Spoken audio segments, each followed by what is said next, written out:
The Byte Show is listener-supported at thebyteshow.com.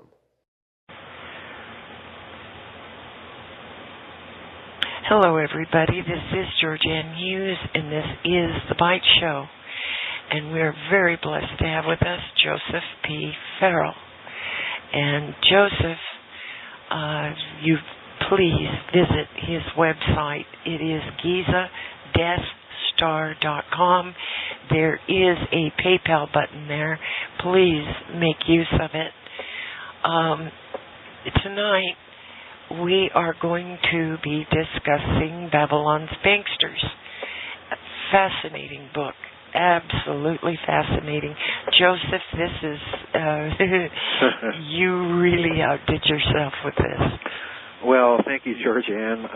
And yeah, I appreciate the mention of the donations. I'm going to be having very soon to make a very expensive move, and right now I just don't,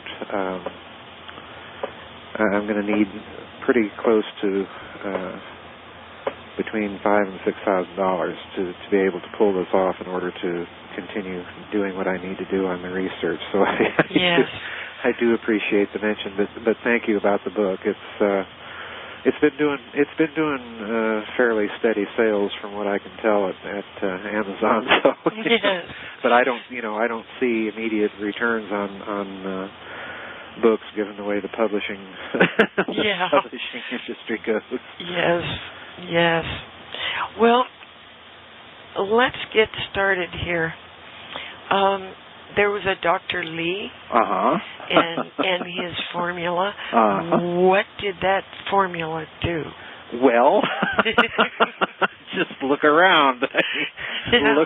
Look at all the foreclosures and people out of work and cities and states laying off, public sector employees and what have you. But essentially, David Lee was a mathematician from China, from mainland China. Yes. Who came up with a formula. It's a statistical formula. There's actually, I print the actual formula in the book so that you can see what it looks like. I don't expect people to understand what it does other than in very general terms, but it's called the Gaussian copula formula. And what he did was he attempted to model correlations of various factors in financial markets and reduce them to what a mathematician would call a scalar. And we've referred to scalars before in connection with so-called scalar physics. Well, mathematically, a scalar is simply a number. It's simply a value. It has no dimensionality. It's not 1, 2, 3, or 4 dimensions. It's just a number. Okay. Mm-hmm.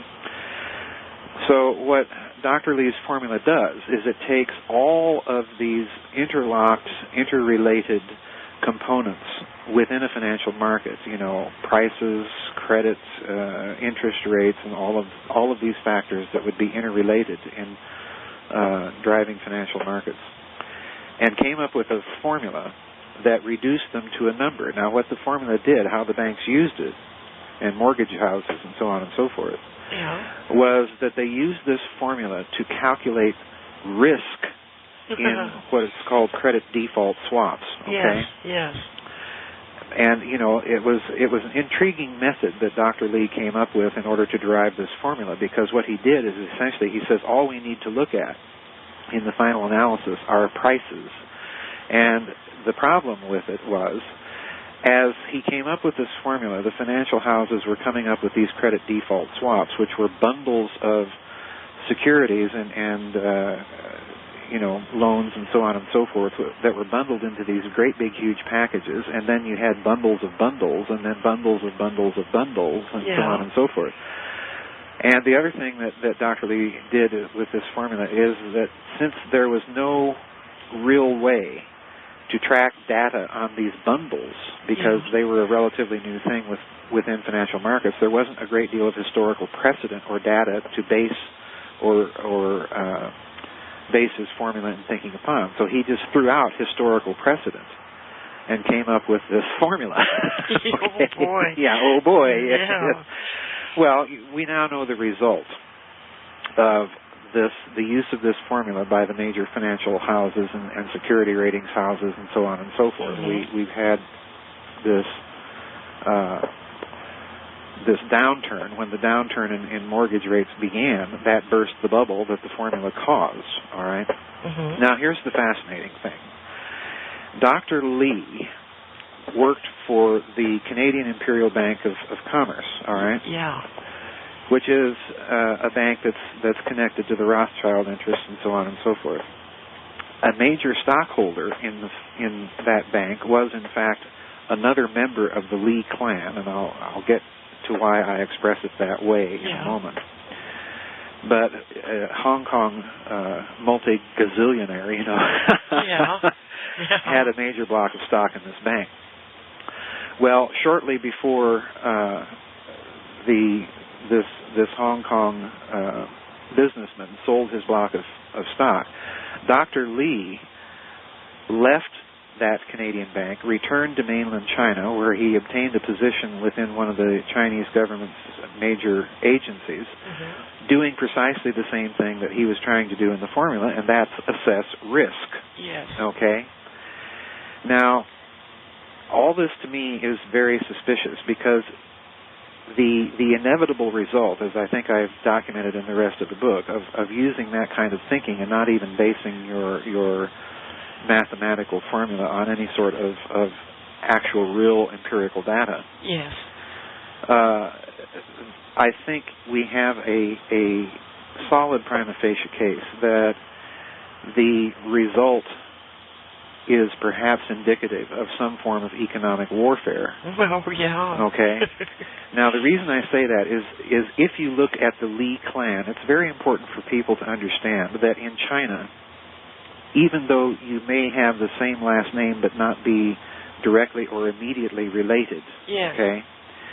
If you have the same last name, you are considered part of a clan. In other words, you are considered family. And you are accorded, in traditional Chinese culture and custom, you are accorded the dignities of a family member. Right.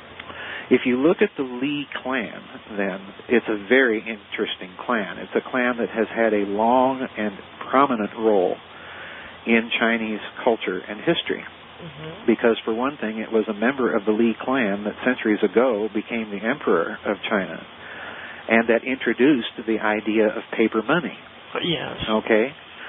So, this is an old, important clan. The other thing you have to look at with the Lee clan is that they have very, very strong connections to that Oriental secret society known as the Triads, which is kind of, if you want to put it in Western terms, the Triads would be like the Freemasons with guns.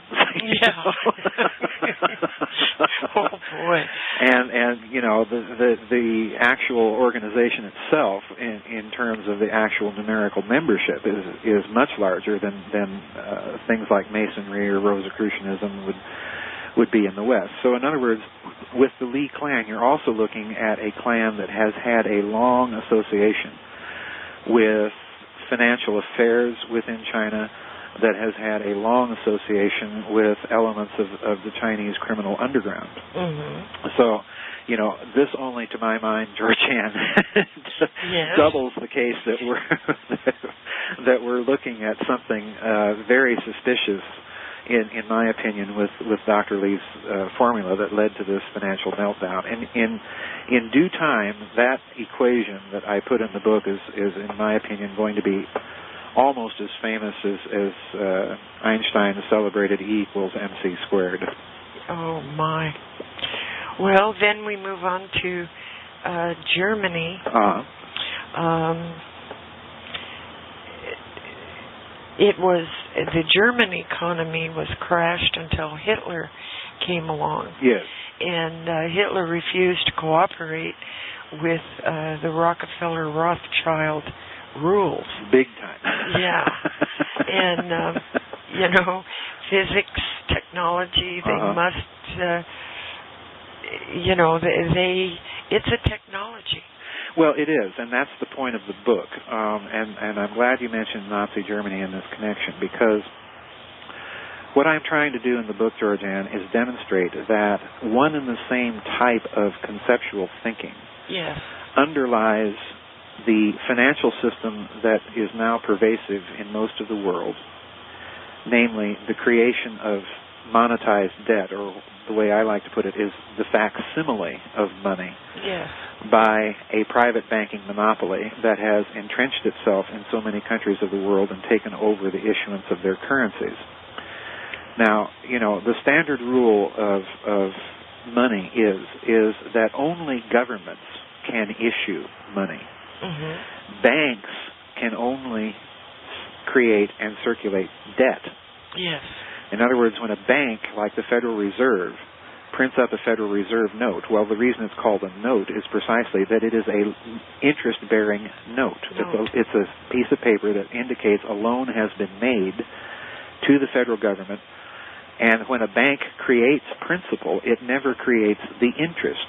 Yeah. So in other words, in the money supply of a country, you will have a certain amount of dollars or Deutschmarks or rubles or what have you in circulation. If a private bank is circulating that money, then that means there's never enough money in circulation or even being created that can pay off the interest on that principal. Oh, yeah. You see? Yeah. So you're driven into a cycle of printing more money to pay off the interest and so on and so forth, and eventually a currency will collapse, all right? Mm-hmm. When a state issues money, it is really issuing money on the receipts for the goods and services of that nation's economy, and therefore the money that it's creating is real money because it represents something of real value. Yes.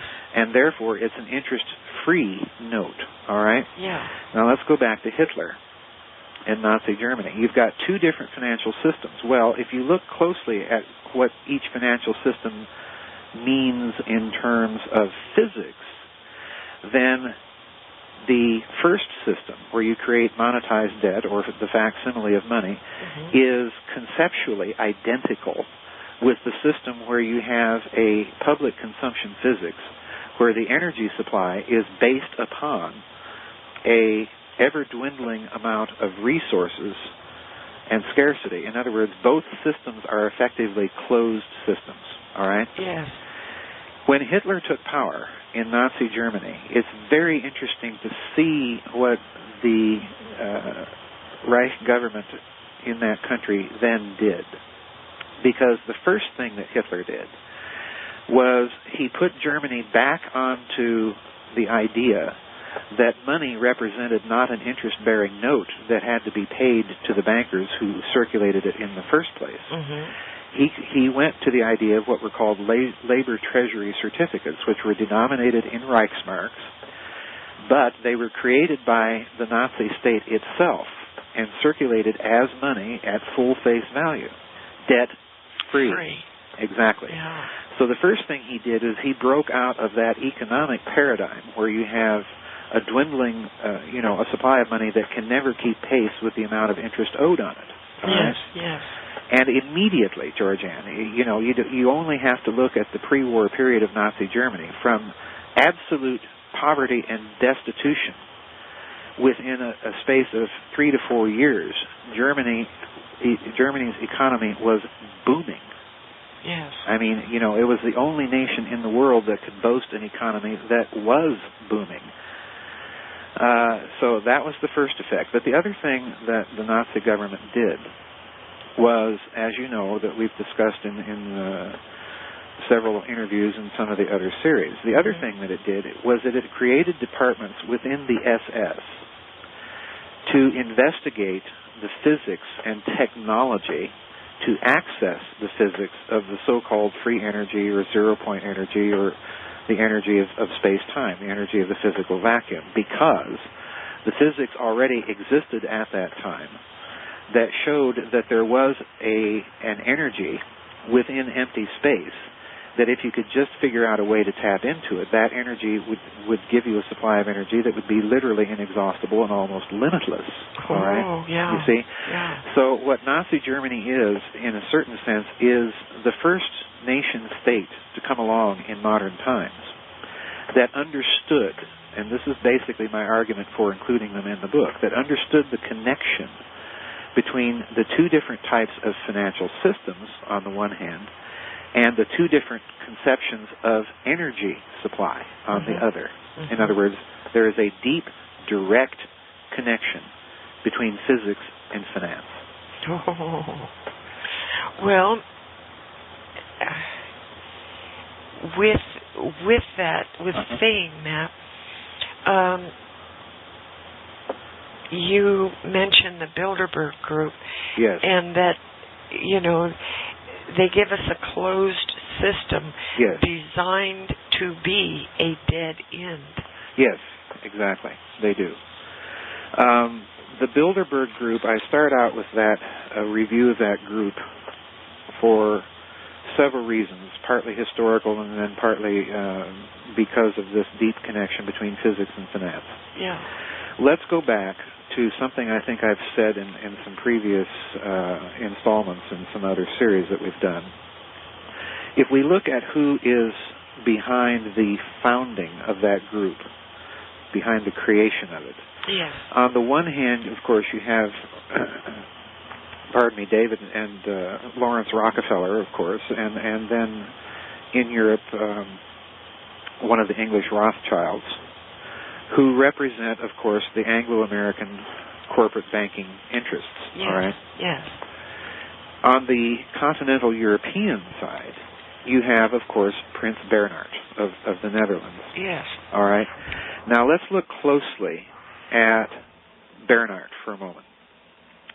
Bernhard was an SS officer, which means that in terms of my thesis that you have a post-war international extraterritorial Nazi state in existence.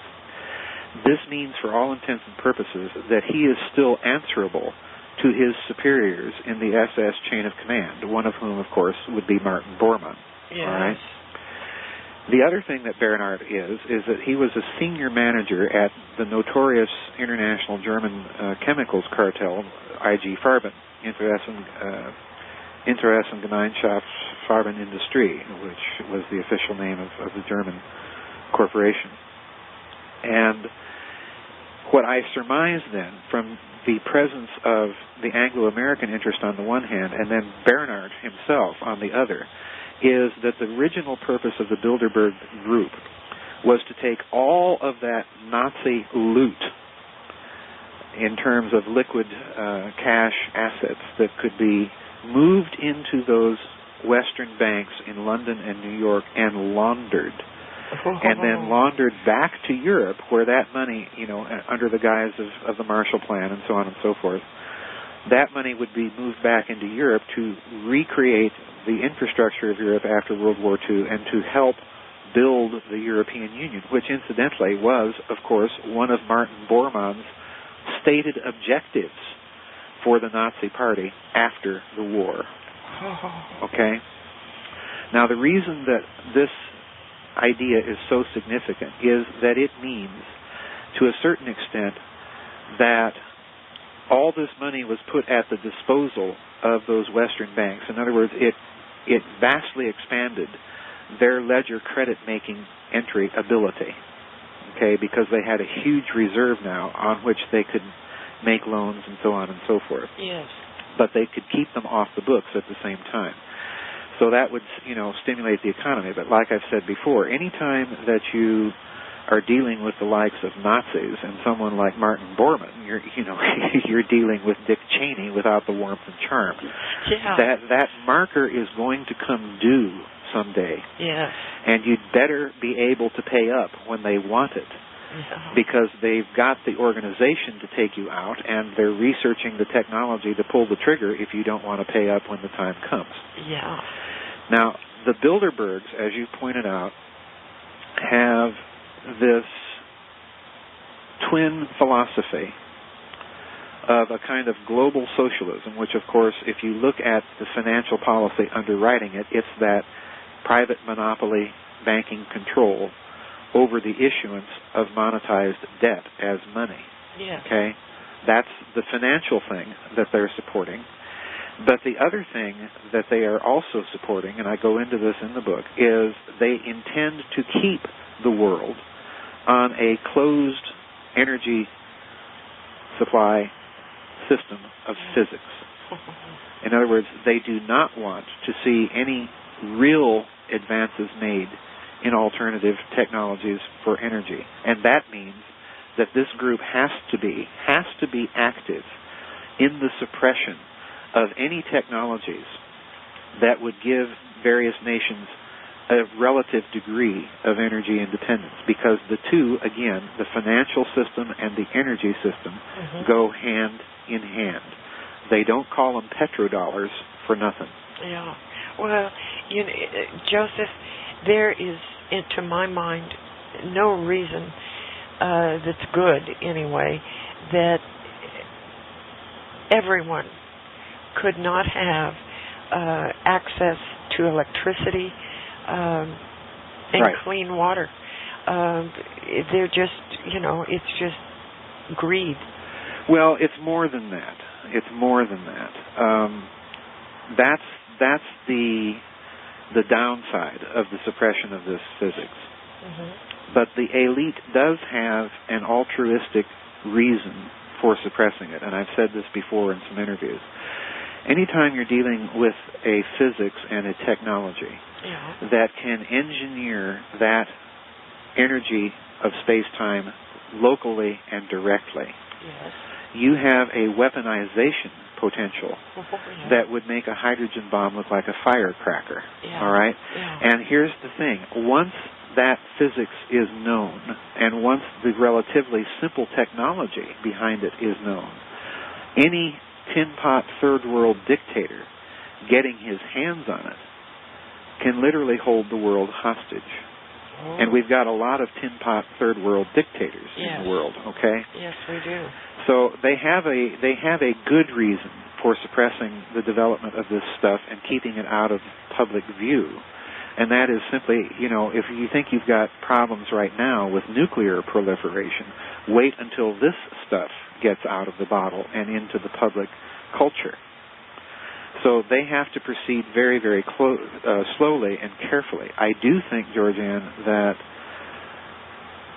there are certain indications that some within these big global elites have taken the decision and come to the conclusion that there is no other alternative forward other than to let this stuff gradually out of the bottle and into the public square. Okay, I think there are some very, very interesting indications of that. So I do think that you have, by dint of that fact alone, that you do have some factional infighting within this global New World Order agenda crowd, because there are those of the old school arguing, no, we have to continue to suppress this, and there are those, the young Turks that are up and coming within those circles of power that are saying, no, we have no other alternative other than to proceed down this path, come what may, and hope we don't all blow ourselves to kingdom come. Yes. That's literally, I think, one of the things going on right now within those globalist circles. Oh, well, it is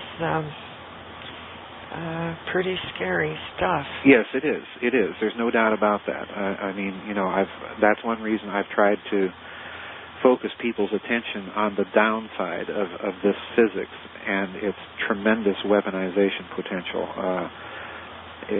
People need to be aware that while on the one hand this would supply everybody with their, basically quote-unquote free electricity, that would be the upside, and it would be an end to so much misery and poverty in the world.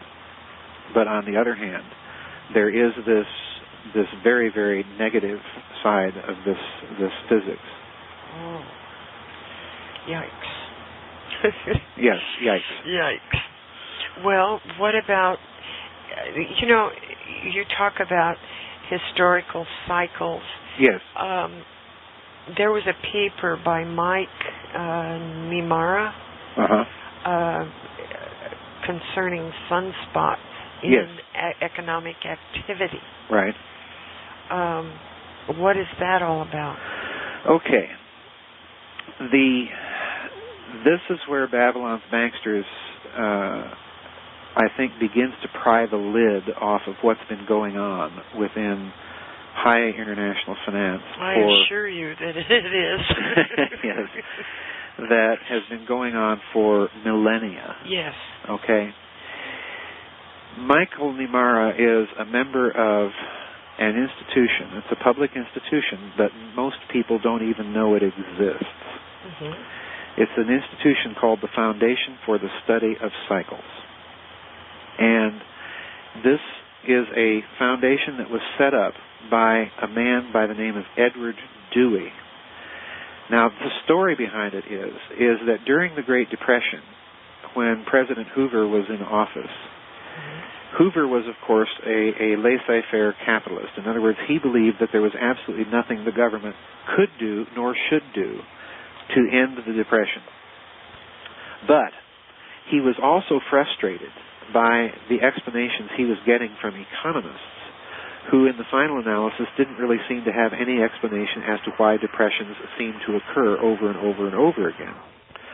So Hoover hired an economist from the Commerce Department to look into the actual causes of depressions, why they occurred, and the man that he turned this whole project over to was Dewey. Dewey, of course, had access, being in the Commerce Department, to a whole huge database of economic data.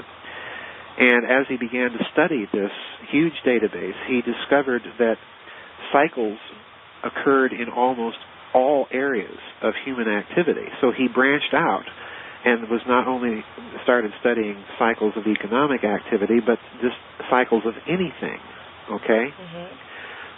And as a result of this study, he quickly discovered that no matter what area of activity you looked at, there were always these waves of behavior, if you plotted them out, that looked like waves on great big huge, 9-year or 54-year or 3-year long cycles. Okay? Yeah. So he decided to found the Foundation for the Study of Cycles to do nothing but gather data on cycles of every possible sort that you can think of. Well, now along comes Mike Niemara. He is an economist for Mitsubishi Bank, okay? Mm-hmm. And he's a member, a recent member of this Foundation for the Study of Cycles. And one of the things that the Foundation and its members very early on noticed was that there was a correlation between human social activity, including economic activity, in the aggregate, and things like planetary position. Is this beginning to sound a little like astrology? Oh, yes. Okay. Now, at this juncture, let's stop and look what I've been saying all along, way back even in the Cosmic War series. If you have a physics of the medium that you can tap into, then the local celestial geometry is a manifestation of that physics. So in other words, all you need do is study the statistical results of human behavior in certain planetary positions. Because those positions are what? They're cycles. Yes. You see? That's all they are. So if you look at what's really going on, and you can press this analysis, and I do, in Babylon's Banksters, way, way back into classical antiquity, is you see this correlation very clearly. And let's look at what astrology originally was. When astrology was originally practiced, it was not something that you went to the supermarket and picked up a little book about your sun sign or read your individual horoscope in the newspaper. Astrology was something that was done for a king. In other words, for an entire country. In other words, it was looking at aggregate human behavior. Yes. Not an individual's behavior. Right. So we're looking at almost the same thing in a conceptual way as quantum mechanics. Because what does quantum mechanics do? It cannot tell you how an individual particle is going to behave under a given set of circumstances. Because that individual particle's behavior is always going to be random. But if you look at the aggregate behavior of all particles of that type under similar or identical circumstances, then you can compile a statistical picture of their random behavior. And that, when you do that, that's where you begin to see the patterns. You see? So there is a deep, deep conceptual relationship between the way early astrology was understood and the way modern quantum mechanics is understood. And what I believe has been going on quietly behind the scenes then, GeorgeAnn, is that these big international banking families and cartels, at the very pinnacle of these positions of power, they have probably been studying these types of cycles for a very, very long time. And, to me, it's very interesting to note, and I also mentioned this in Babylon's Banksters, if you look at the 4 great American depressions, beginning with the one right after the Revolutionary War, and then the one after the Civil War, and so on and so forth. If you look at those depressions, you can plot astrologically the mundane horoscope for the United States and discover that the planetary positions astrologically are in a formation known as the Grand Cross. Yes. Okay? And if you correlate that to the policies that the bankers are pursuing as the country is entering that cycle of depression, you'll discover that the banksters are following policies that will exacerbate the trend on that cycle. Yes. So in other words, what I'm also saying is, and we go back to Dewey and his foundation for the study of cycles here, what I'm also saying is, the cycle itself, since it is a reflection of the physics, cannot be broken. Okay? There's a certain inevitability to these cycles. And therefore, because of that, there is also predictability. Yes.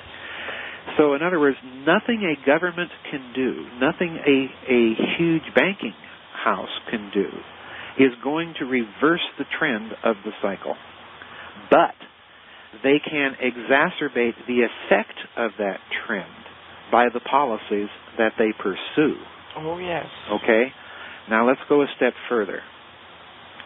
If you are saying, then, that there is a connection between physical cycles and financial or economic cycles that arises out of a deep physics, yes, if you can tap into the physics itself directly and engineer it directly, then yes, that would give you the way to break the economic cycle. That's why Nazi Germany pursued both policies. Oh my goodness. Because you literally get direct control over how you want to configure here comes your favorite word, how you want to configure the template. Yes, that was my next thing. The cellular structure, a cell wall type of structure, a lattice structure, would indicate that it is a template. Yes, exactly. Oh, boy. So, in other words, we're all the way back to our Cosmic War series. This stuff is all interconnected. And to appreciate, fully what I'm trying to say in my books, you have to read all of them and connect the dots. Yeah. Babylon's Banksters can stand on its own as a book, yes. But you're missing the main point unless you take into consideration what I've said in the other books. Yes. Because the bottom line is, with this view of physical and economic activity arising from the same deep structure of the local physical medium, then you have a direct connection between physical and financial activity. Oh, boy. Well, the mechanism that attaches are a plasma, or the plasma itself. Is this what has to be tapped into, Joseph? Well, That's a good question. I think what you're getting at is something I said previously in terms of the physics of it. If you rotate a plasma, we're going all the way back to our series on the Nazi International. Yes. If you rotate a plasma, such as the sun, that becomes a natural resonator for the local torsion fields within celestial space. Okay? Yeah. So in other words, the standard model of the sun as being nothing but a big, huge, chained-up hydrogen bomb perpetually going off and then collapsing back in on itself. That model essentially arises out of certain aspects of Einstein's theory of general relativity. And that theory predicts that the sun should be kicking out a certain number of particles called neutrinos. Well, the difficulty is that the sun is not, has not, and never will do that. Okay? So in other words, there is something else as functioning as an energy source within the sun besides just thermonuclear fusion. Okay? And then let's look at some other thing. And I've mentioned this before in the other series of talks, when we set off our first hydrogen bomb, a device that we had codenamed Mike, the calculated yield for that bomb that we blew up in 1952 was between 4 to 6 megatons. Well, when they lit the thing off, it ran away to a yield of about 10 megatons. Yes. That's a whopping 4 million tons of TNT explosive power that they miscalculated. Yes. Okay? So there was another energy source that was tapped by that hydrogen bomb. And what's a hydrogen bomb? Well, it's nothing but a big plasma, an exploding plasma, just like the sun. So in other words, you've got two things that are telling scientists and physicists that there is another energy source that is being tapped by a plasma, particularly in the sun's case if it's rotating. All right? Remember Hoagland's 3 laws of hyperdimensional physics: rotation, rotation, rotation. Yes. Okay? Yeah. Now, if you're going to tap into that energy of the physical medium, then the ideal way to do it is how? Rotate a plasma. Is this sounding like the Nazi bell? Yeah. And again, when we say that, we're right back to the country that made the connection between the deep physics and the deep finance. Oh, dear. Oh, dear. Oh, dear. Oh, dear. Oh, gosh. Well, you mentioned the Tunguska incident. Yes. Is consistent with what would happen with the release of wireless power. Yes. There was a torsion rotation. Yes. Yes. I mentioned that in connection with Nikola Tesla in the book. And the reason I do so is in conjunction with his Colorado Springs experiments, where he discovered that all he needed to do to beam electrical power all over the world with, I think he cited about a 4 to 5% loss of power, okay, which is very negligible, was to reverse the parameters of a circuit and make the Earth the circuit itself. Yes. Okay, and then his tower was the return, was the tower sticking up there in the air on Long Island. That was the ground. Yeah. So in other words, he just turned the whole thing upside down. Oh, gee. Okay. And the interesting thing, when he did this, of course, he went to J.P. Morgan to finance his project. When Morgan found out that Tesla's real goal was to beam free electrical power, not just send radio signals, he pulled the financial plug. Now, at that point, Tesla starts doing something incredibly interesting, GeorgeAnn. He starts writing articles in the New York Times indicating that this whole system can also be weaponized.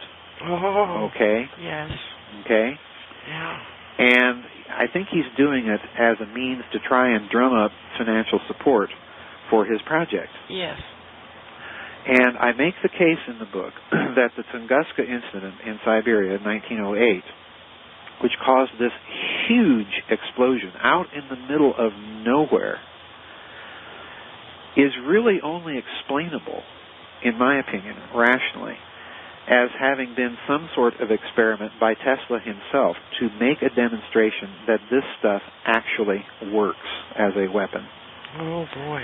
So in other words, I'm casting aside all theories of meteorites because there's never been any successful or conclusive evidence that anything like that happened. There's all sorts of problems with the explanations for Tunguska that are out there. Yeah. But there's a technology in existence at that time that could have done it, and it was Tesla's. Oh, boy. And it happened at the time that Tesla's writing these articles about the weaponization potential of his system in the New York Times. Yeah. Oh, my gosh. Let's shift back into history. Okay. Money and religion. Uh-huh. Bashara, the mine, silver mines in Egypt. Uh-huh. Gold mines. I thought they were silver. Well, silver, but gold primarily. Okay. What did the mints were all in the temples? Yes. What are the Omen tablets? The Omen tablets? Yes. Well, the Omen tablets are a series of Babylonian tablets, essentially, that are simply recordings of astrological data. That's all they are. They're kind of like the Babylonian equivalent of astrological charts and horoscopes. Okay, there's hundreds of them. If I'm catching your reference correctly. Yeah. The relationship between religion and finance that existed in ancient times is due to a very, very simple consideration. It was understood by ancient Sumerian and Akkadian culture, and also, incidentally, by ancient Egypt, that the power to create and issue money resided with the state. Okay? Yes. So in other words, they had the idea that money represented nothing more or less than a receipt on the public warehouse surplus. In other words, again, as a receipt for the goods and services created in the nation. Okay? So in other words, they understood that money was debt-free.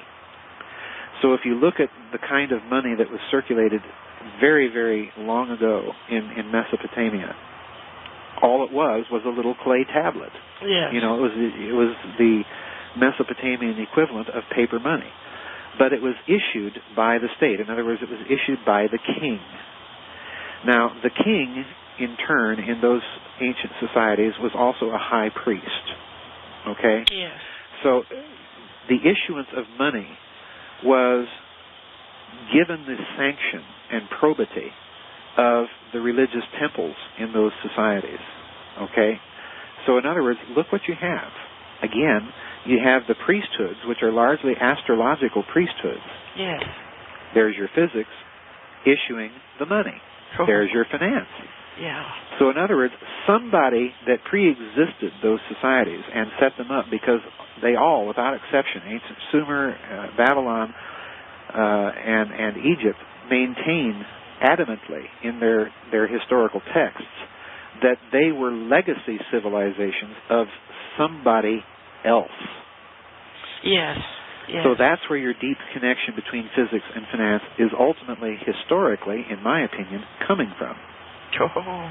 Now, you mentioned the Bishara mines. Yes.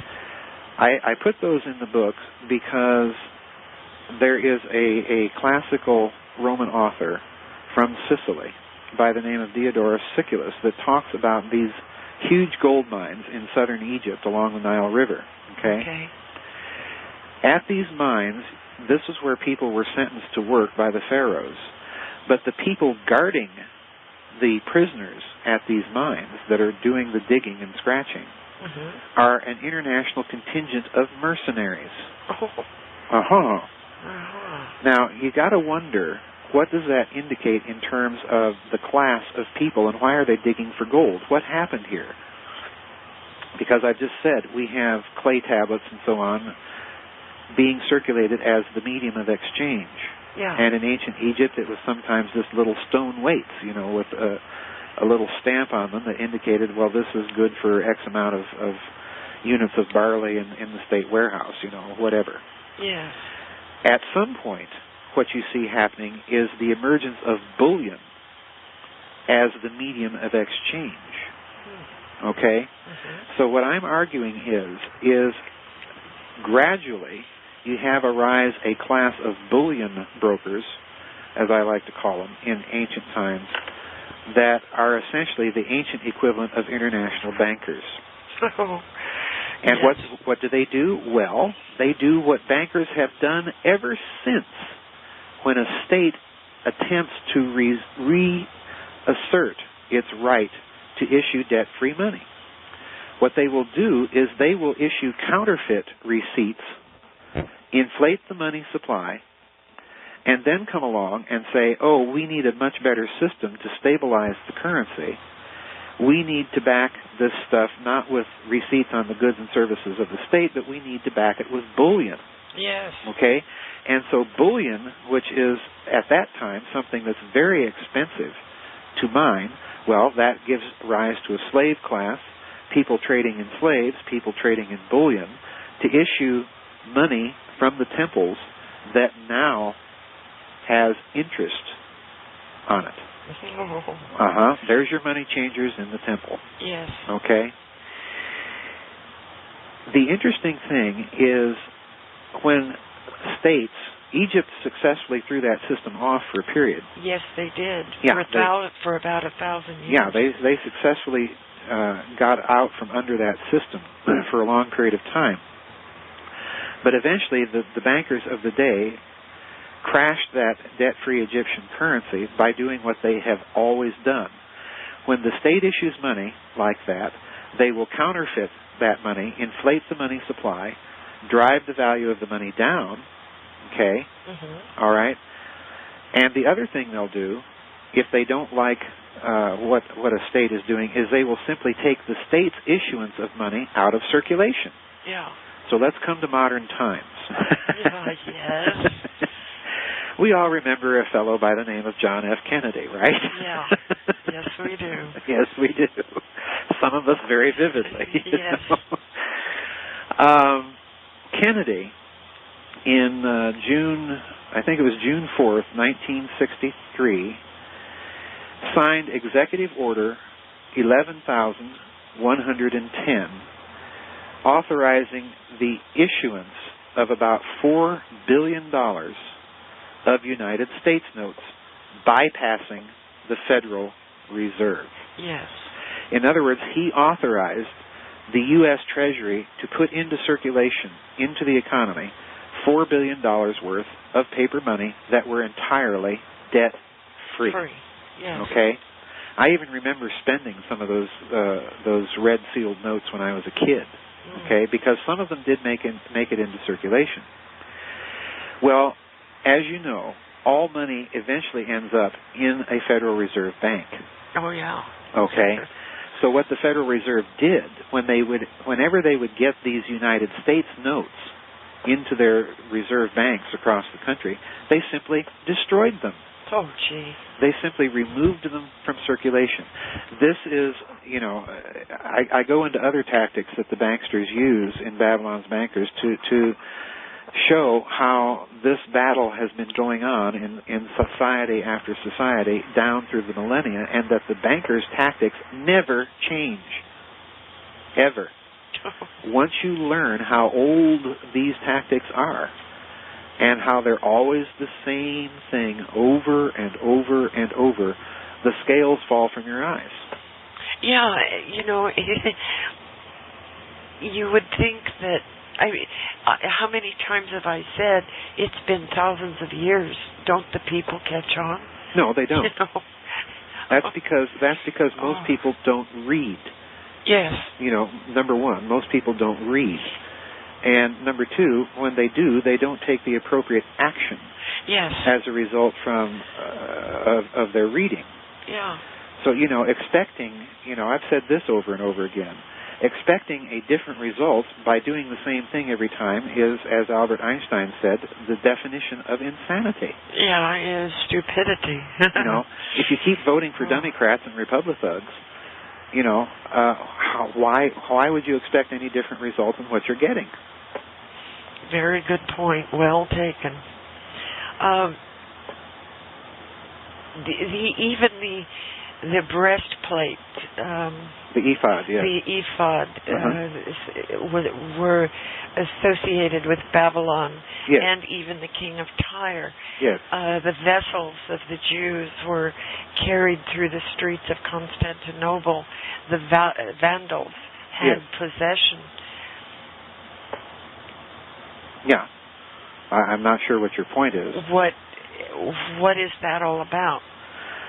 Well, I think, again, you have a deep physics that's behind all of these accoutrements that you see in some of these societies. And I'll let your listeners in on a little secret. There is a new book at the publisher, Farrell House, right now. The book title is Genes, Giants, Monsters, and Men. Yes. Okay. The reason I mentioned in Babylon's Banksters the ephod and some of these other things is if, again, you go back to the lore of precious gems within ancient texts and traditions, you will discover that each type of precious gem has in the lore particular qualities that it's supposed to induce. Yes. Or I prefer the word transduce. Okay? So as far as I'm concerned, what we have here is within these legacy societies, we have yet another legacy of something far more sophisticated that realized there is a deep connection not only between physics and finance, but part of the way that you access the physics of the local medium is through crystals, because crystals are natural resonators since they grow in response to that local celestial geometry. There's your connection between crystals and astrology. Yes. Okay? So it's very, very direct. But again, like all legacies are, they didn't fully understand the depth of what they had received from that prior very high civilization that pre-existed them. Well, and we've got Sparta and Athens. Yes. Yeah. One of the things I detail in Babylon's Banksters is how the Peloponnesian War between Athens and her allies and then Sparta and her allies was precisely because Athens had been taken over by the so-called tyrants who were in the hands of the bankers of the day and who insisted that Athens move to a system of money in circulation that was based on interest-bearing debt, that they had loaned money into circulation from the temples that were controlled by these bullion brokers, okay?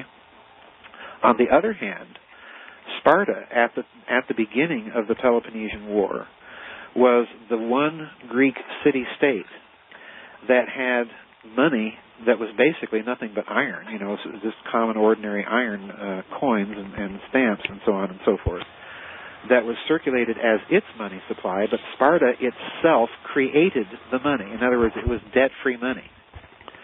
So the Peloponnesian War, from the economic standpoint, is an attempt by the Greek tyrants to take the whole Greek peninsula and put it under the system of monetized debt as money.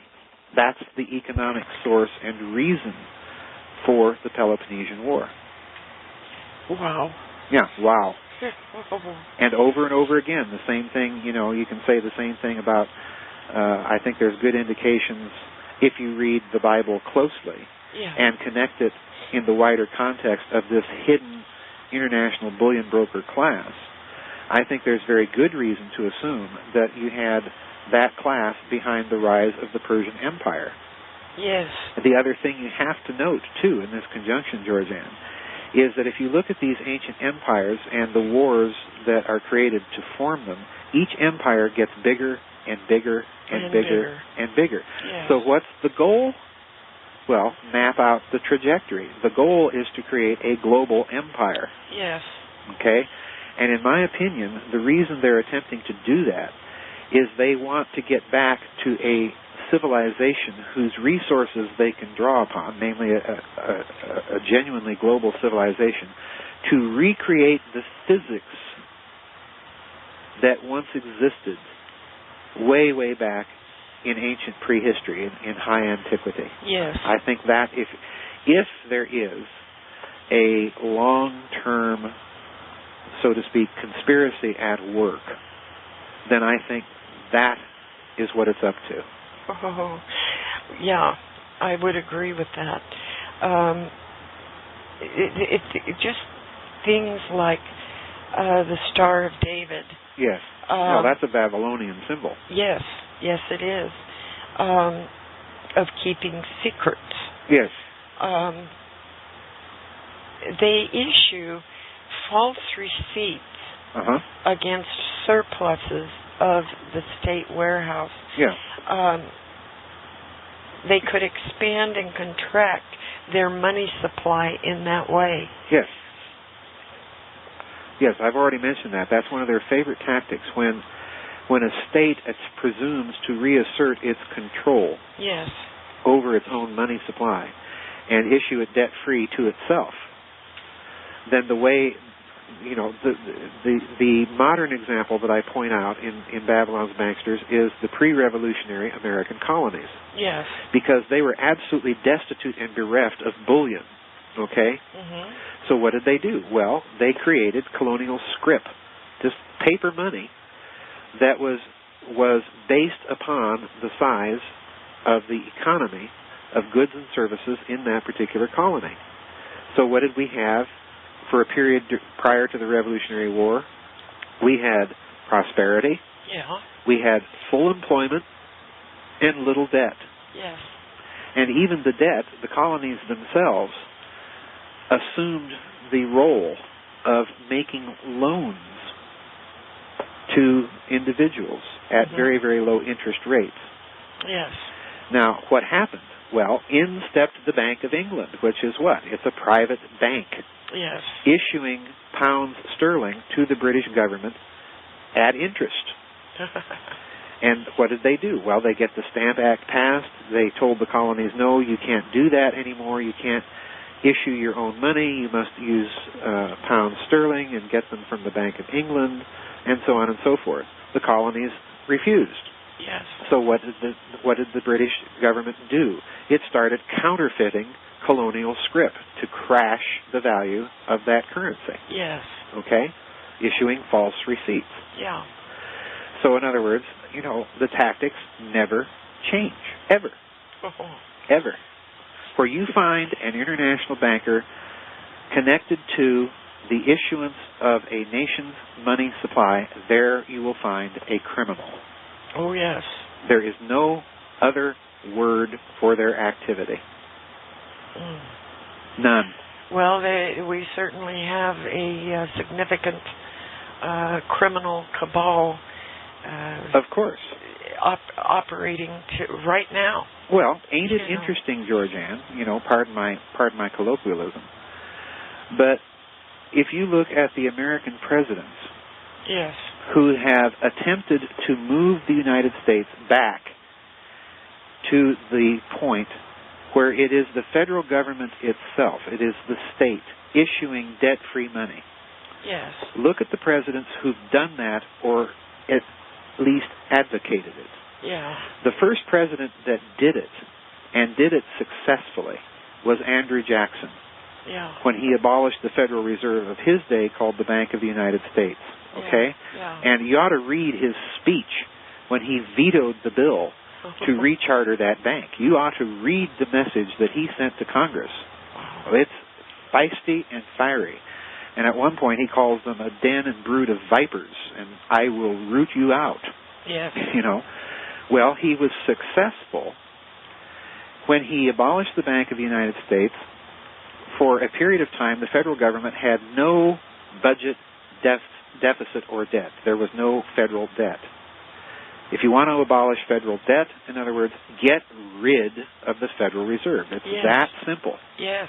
Don't regulate it. Don't try to absorb. Just get rid of it. Yeah. Okay? Do what Kennedy did. Issue debt-free United States notes. Okay? And you don't need X supply of bullion behind those notes to back them up, although it certainly helps. Yes. All right?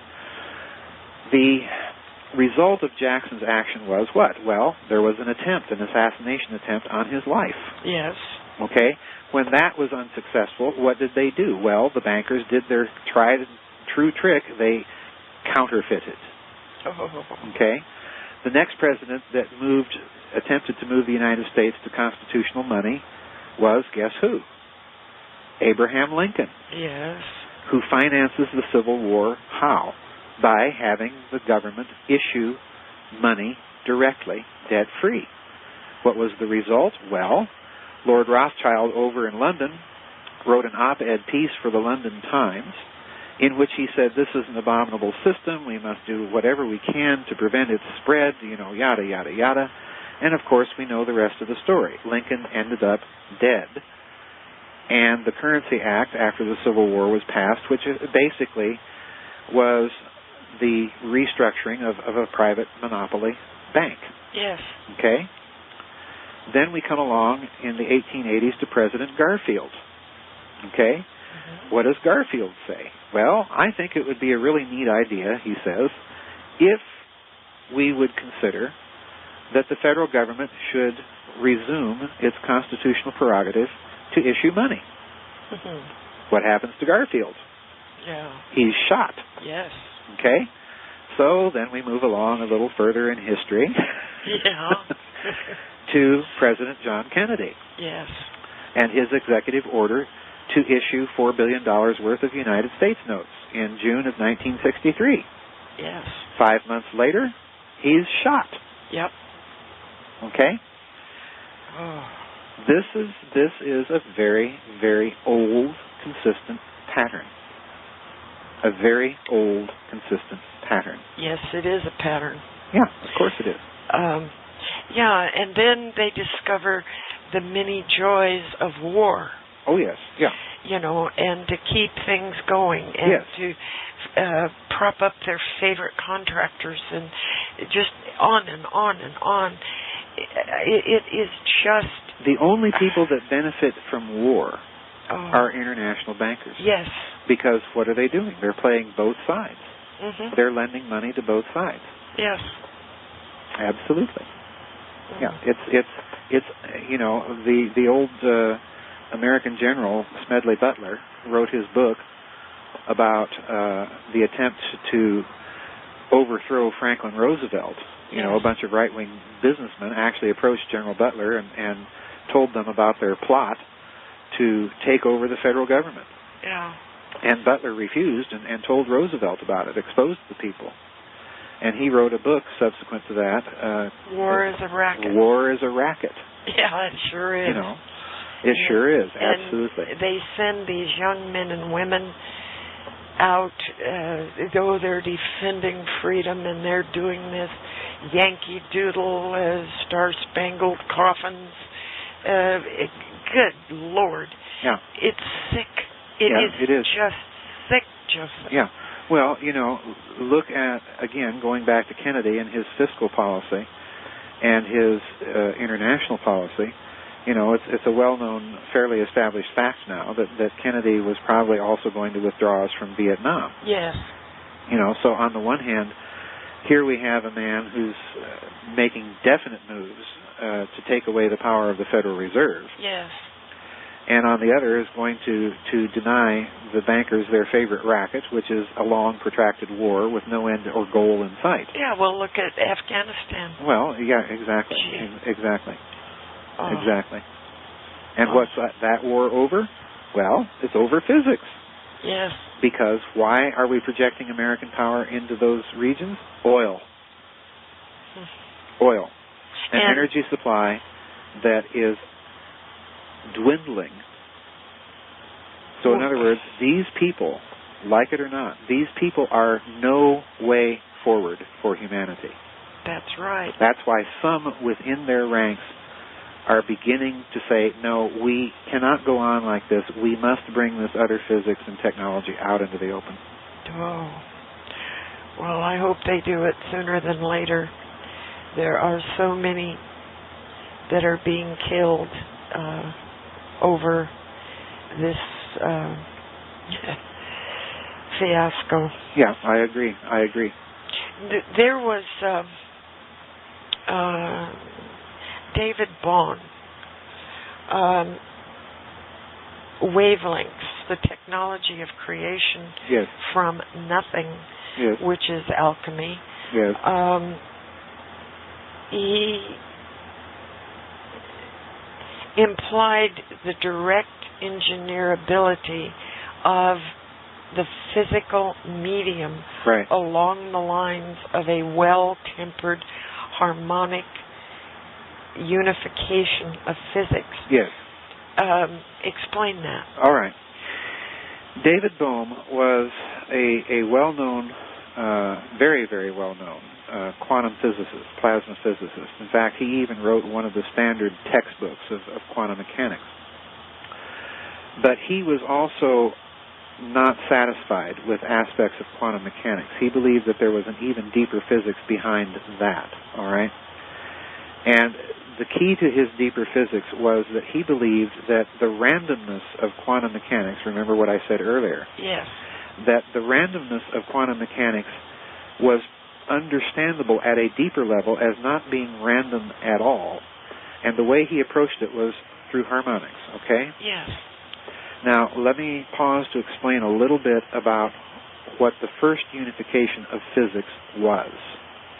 If you sit down at an acoustic piano and silently press the note C, yes, and then you hit an octave or two lower, you strike another note C, you'll hear the silently pressed note that you're holding down resonating sympathetically with the note you strike. Yes.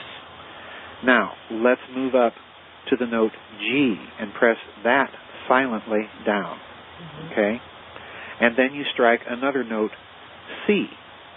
And again, you're going to hear the note G vibrating sympathetically with the note C. And you keep doing this, and as you do, you move through smaller and smaller intervals, because the next note up in that harmonic series will be C, which is a fourth. Then the next note up, E, which is a third. Follow me? Yes. But eventually, in the natural harmonic series, you're going to come to an overtone or harmonic that lies somewhere in the crack between A natural and B flat. Okay? In other words, it's a note that does not exist on a keyboard instrument. Yeah. Okay?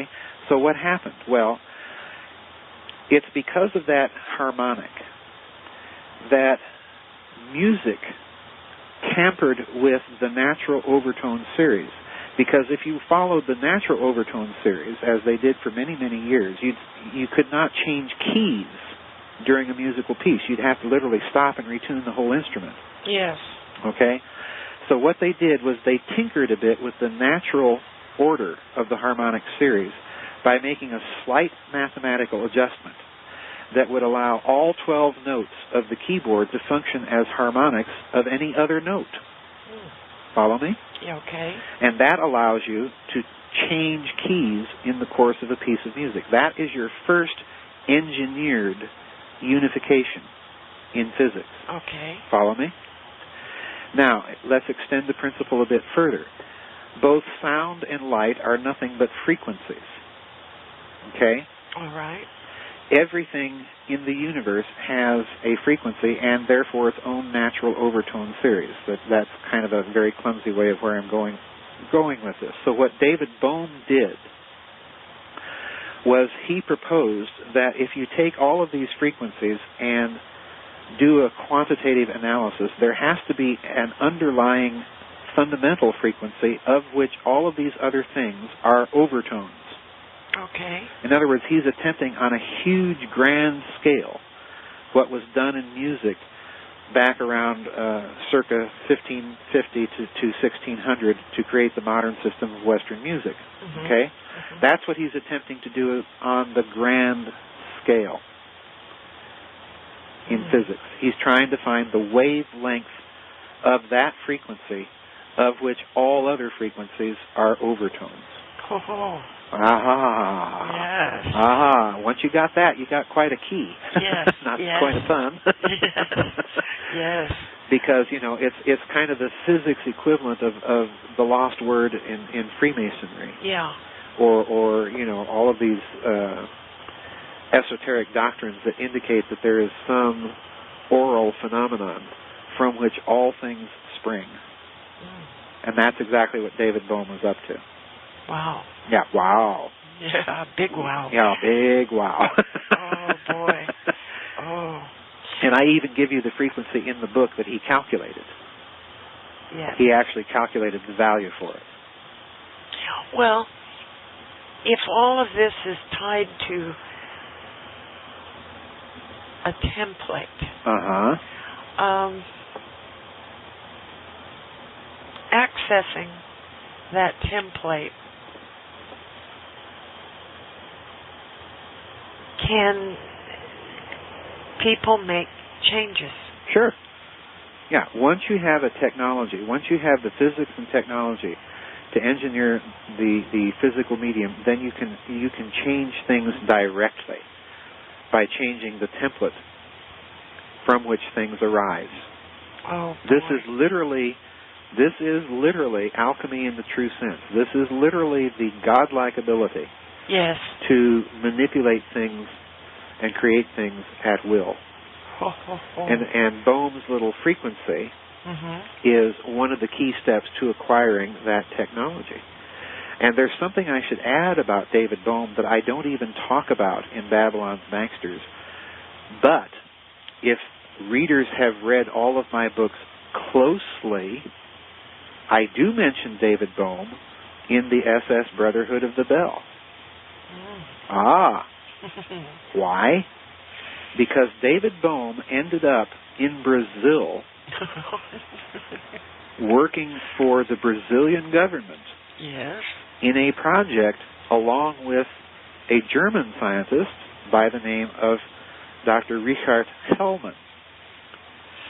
Hellman was one of the German radar scientists who was doing physics works toward the end of the war in Nazi Germany on some aspects of physics that are directly tied to all of this stuff like the Bell, scalar physics, and so on and so forth. And they were both working for the Brazilian government in the same area of physics. Ain't that interesting? Yes, it is. Very, very interesting. Oh, yes. This is all connected. This is why I say read all the books and connect the dots. Yes. Because I'm deliberately scattering the dots out in different contexts so that people can appreciate the full magnitude of this physics and its capabilities. Wow. Wow, wow, wow. Oh, my goodness. With this idea, well, it's more than just an idea, of being able to create and do things and alter things,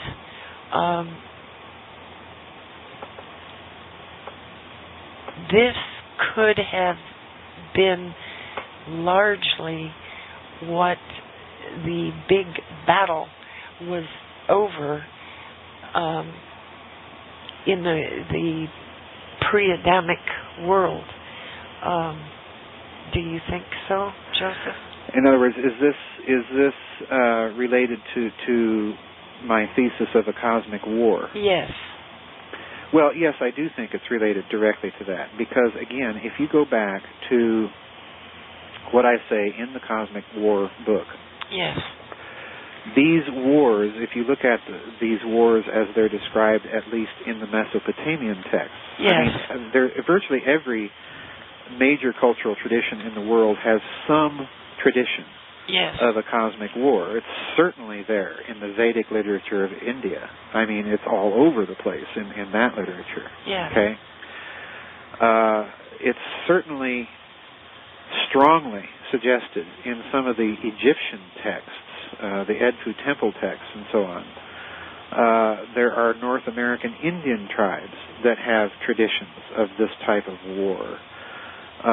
There are similar traditions in ancient Chinese lore and so on and so forth. It's all over. Yes. If you look at the Mesopotamian texts, they are in an unusual way very peculiar in how they describe the motivations for that war, because the war is caused always. You know, it's more than one cosmic war that occurs. This happens over and over. Yeah. The war is caused by someone stealing the so-called tablets of destiny and then using whatever technology they represent to increase or further their own power and hegemony vis-a-vis the other gods. Yes. Okay, so you have these immense wars fought over who gets possession of these things. Mm. So yeah, is it a motivation for that ancient war? Absolutely. Absolutely. And the Tower of Babel, could that have been that they were about to put into practice or discover some of these physics? Oh yes, principles? absolutely. I believe absolutely that this is the case. I talk about what I call the Tower of Babel moment in history. Mm-hmm. In Giza Death Star Destroyed, and I mention it again in the Cosmic War, because again, if you look at that story, at least as it's recounted in Genesis, yes, you know, you've got the gods up there saying, you know, well, look at what mankind is doing. If he completes this, he will be able to do whatever he imagines to do. Yeah, the key word, imagines. He imagines to do. Do. Oh, so in other words, it has to do directly with this engineering of the physical medium. And note in the Genesis in that chapter of Genesis, there really is no moral reason for God to do anything such as destroying the project. Yes. The reason given is political. Oh, yes. Yes. It's political. Oh. So, you know, I'm sorry, folks, if you're reading this story as some sort of religified, happy, pious lesson, that's not the point. Yeah. There's no mention of mankind sinning in the act of building the tower. The only thing that's said is if he does this, he'll do whatever he imagines to do. We can't have that. Yeah. That would threaten us. Yes. Yes. You see? Yes. So I look at, I look at many of those Old Testament stories very, very differently than most people, and I'm not afraid to either. I'll be blunt. I see little of morality. Yes. In, if you take that story at face value. Yes. And there's more religion in that story in the Sumerian and Babylonian versions of it than there is in the Old Testament. Yeah. Yes. Yes. Oh, Joseph, once again, thank you very much. Sure. For your participation on the Byte show. Oh, my pleasure, entirely. And everybody, go to GizaDeathStar.com. There is a PayPal button there. Please use it. We've got to keep Joseph afloat. Oh yeah, it's a really bad time right now. Yes, yes, and be generous. Give till it hurts. That's what I got to say. Joseph Farrell, Dr. Farrell, is a very special guest and just an exquisite author. The books that he has put together have enlightened many people, and we want him to continue to write. And in order to do that, it's become necessary that he change location, that he moves, and it is going to be expensive. Very. So, please